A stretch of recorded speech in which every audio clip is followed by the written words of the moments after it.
bien bonjour à tous et bienvenue dans cette nouvelle vidéo. Aujourd'hui nous allons tester un rafraîchisseur d'air qui est vendu sur Amazon. Sur le papier, ce rafraîchisseur promet une utilisation simple et pratique, ainsi qu'une faible consommation d'énergie, tout en proposant des fonctions d'éclairage ambiant.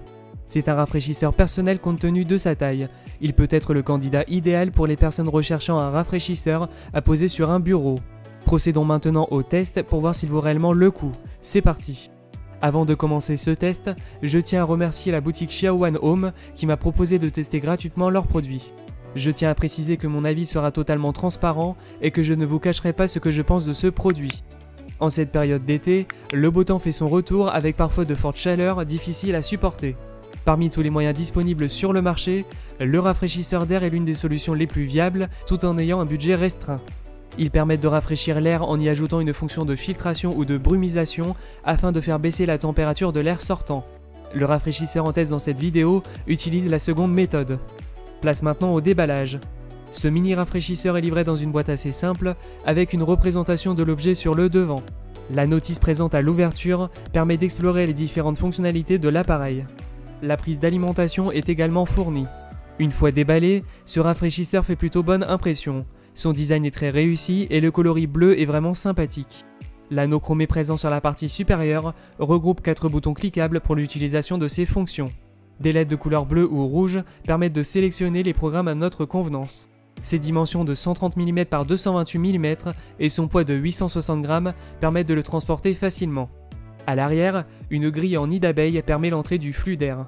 La trappe présente en dessous nous servira au remplissage en eau pour la fonction de brumisation. La prise d'alimentation vient se connecter à la base de l'appareil. La poignée est très pratique pour son transport et elle se confond avec le reste de l'appareil puisqu'elle y est très bien intégrée. À l'avant, la grille est ajustable avec un angle d'inclinaison sur 120 degrés. Le bouton présent sur la droite de la base permet l'accès au réservoir afin de le nettoyer ou de le remplir.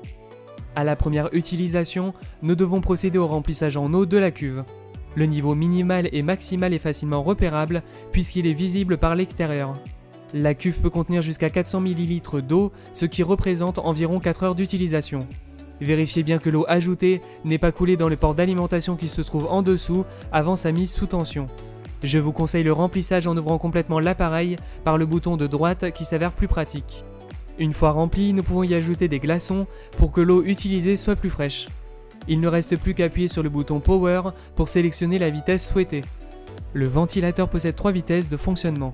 Pour sélectionner la vitesse supérieure, il faudra procéder à un appui court. Un appui long sur ce même bouton mettra l'appareil à l'arrêt. Le bouton central permet la mise en route de la fonction de brumisation. Celui situé à sa gauche active un minuteur de 2 ou 4 heures avant l'arrêt automatique du rafraîchisseur.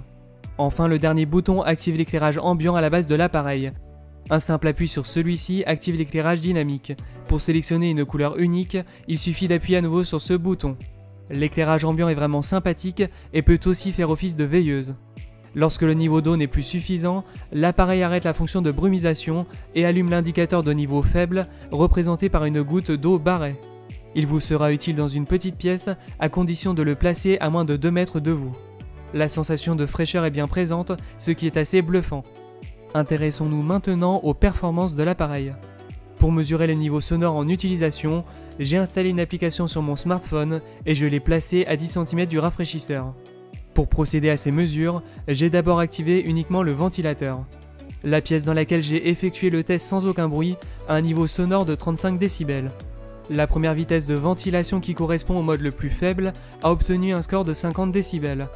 La seconde vitesse qui correspond au mode moyen a obtenu 54 décibels.